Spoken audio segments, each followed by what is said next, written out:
Paýta önümçiligini ýyllar boýy mejburi zähmetden ýa-da çagy zähmetinden peýdalanýan Türkmenistanyň häkimetleri şu günler Lewap welaýatyny aliment üçin bergisi bolan raýatlary mejburi paýta ýygmyna çekýär. Bu barada Azatlyk radiosynyň habarçysy 30 awgustda habar berdi. Onuň maglumatlaryna görä häkimetler bu mejburi çäreleri Welayet kaziýetiniň bir karary bilen esaslandyrýarlar. Azatlygyň habarçysy aliment tölemeli edilen 14 müň adamyň aglabasynyň işsizligini habar berýär. Türkmenistan paýta önümçiligini mejburi zähmetden ýa-da çagy zähmetinden peýdalanmakda ýyllar boýy insan hukuklaryny goraýjy halkary guramalar tarapyndan tanqid edilýär. Azatlygyň habarçysy Lewap welaýatyny aliment bergisi bolan adamlaryň hojamaz, kerki we köýtünäg etraplarynyň gobuçy meýdanlaryna paýta ýygmaga iýberilýändigini habar berýär. Bergiler aýatlary paýta ýygmyna çekmek işlerini yerli polisiýa daralarynyň işgärleri gödäkçilik edýär. Diňe fara etrawynyň ödünde ýüzlerçe raýat aliment sebäpli paýta ýygmaga iýberilipdir.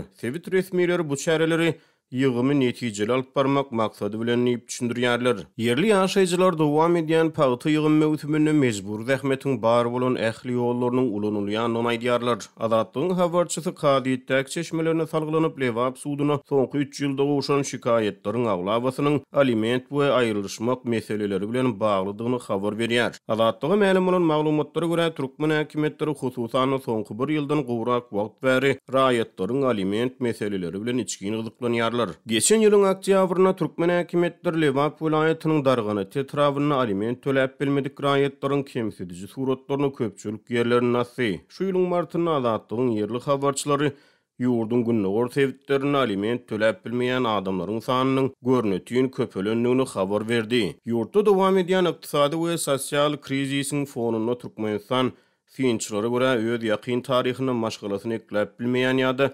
ayalından ayrılışan erkeklerin in köpelen we köpelýän döwrüni başdan geçirýär. Azatlygyň habarçysy dowam edýän paýta ýygym mewsüminiň fonunda Lewapda taliplerden hem öz orunlaryny ýygymçy tutmagyny talap edilýändigini habar berýär. Talipler her gün harmana 80 kilogram paýta tawsyrmak bilen borçlandyrylýar. Bu aralykda şu günler Mara welaýatyna hem paýta ýygym mewsümi güýçli depgünde mejburi zähmet bilen dowam edýär. Bilen habarçymyz döwlet edara kärhanalaryny büdjet işgärleriniň öz oruny ýygymçy tutmak üçin pul ýonalýanlygyny habar berýär. Türkmen häkimetleri durly maksatlar üçin şol sanly tebigat goramak üçin prezidentiň portretlerini satyn almak üçin, tüýür satyn almak üçin we beýleki maksatlar bilen ýyllar boýy büdjet işgärleriniň pul ýygnap gelýär. Paýta ýygmyna hakyna tutma işgärler alyp gidýärler. Büdjet işgärleriniň hakyna tutma ýygymçylar üçin pul ýygnalýar. Her edara adından 10 adam ugrutmaly edildi. Hakyna tutulýan işçilere 20-30 manat aralygyna pul bermeli diýip bir büdjet işgäri Azatlyk radiosynyň habarçysyna maglumat berdi. Maglumata görä hakyna tutulan ýygymçylar şu günler düňe günnüzlerine paýta ýygmaga ugrudylýar. Ýöne sentýabr aýyndan başlap her edara kärhanadan